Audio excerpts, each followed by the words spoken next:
Hi, and welcome. I'm the Reverend Dr. Cheryl Gaver, Presbyterian minister of 3 congregations in Eastern Ontario. And thank you for joining us for this week's Puzzles in Faith. The question this week is, did Jesus have any brothers and sisters? And if so, how many?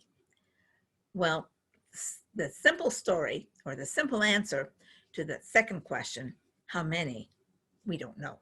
Okay. The answer to the first question, though, did he have any, really depends on whether you are a Protestant or a Roman Catholic.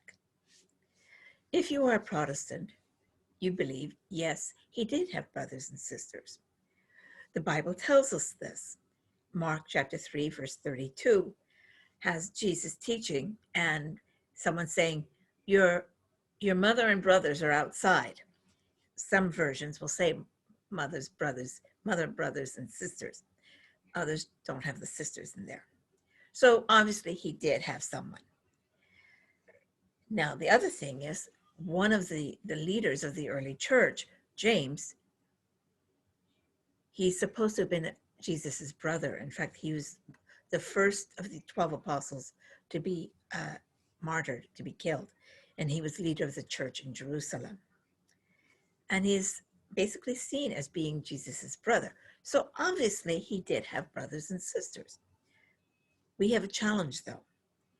In John 19, verse 26 to 27, Jesus is on the cross, and he basically looks at his mother and says, "Woman, behold your son," looks at the disciple John and says, "Behold your mother."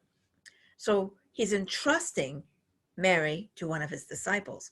If he had brothers, wouldn't he have entrusted Mary to one of them? What about James? Why didn't he entrust her to James? So Protestants have to struggle with that. Now, if you're a Roman Catholic, you have a different attitude. We have no trouble with John chapter 19, verses 26 and 27, because Jesus is an only child. So for Roman Catholics, the issue is Mark 3:32, and also the fact of James being described as the brother of Jesus and also as the head of the church in Jerusalem.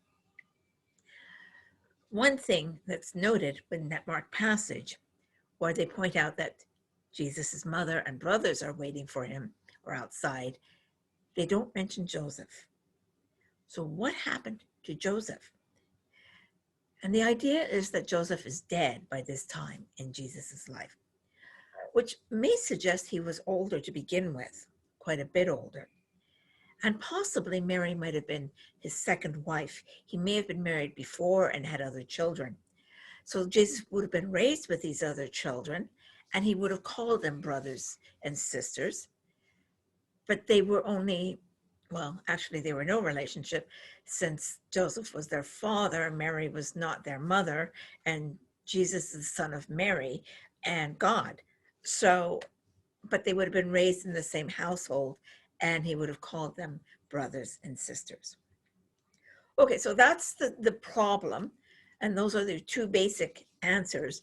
Who's right? We don't know. The problem is not the language. The language says, clearly brothers. But what does that mean? For us, from our culture and our way of defining relationships, for Jesus to say someone is his brother, it would basically be you have the same parents. Mary and Joseph had other children, which is how the Protestants understand it.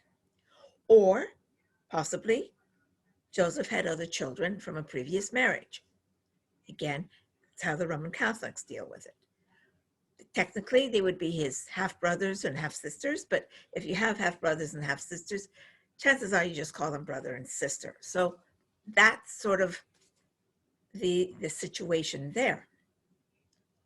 But that's looking at it and assuming that people in Jesus's day defined relationships the same way that we do, but they didn't. The kinship structure was quite different. And in some places and around the Middle East, it still is quite different. Your brother is not just your sibling, your biological sibling, but it could also be the children of your father's brother. So your father's brother has sons, and they are technically your brothers. Your mother's sisters has daughters, and they're your sisters. And suddenly you've got this relationship of brothers and sisters being quite different from our Western European understanding of kinship. So, where does that leave us?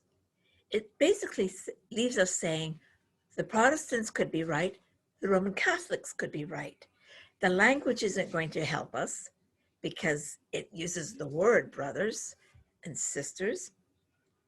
And tradition doesn't help us because, by the time Christianity became a large enough religion, they were calling one another brothers and sisters in Christ.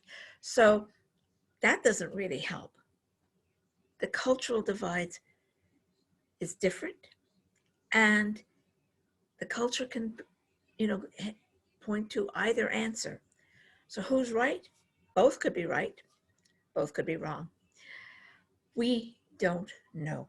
And the simplest thing is to add it to your bucket list and ask God the next time you see him. Once again, I'm the Reverend Dr. Cheryl Gaver, and thank you for joining us for this week's Puzzles and Faith. Next week, I have an even harder question. How is it possible for God to die? See you next week, and have a great and blessed week. Bye-bye.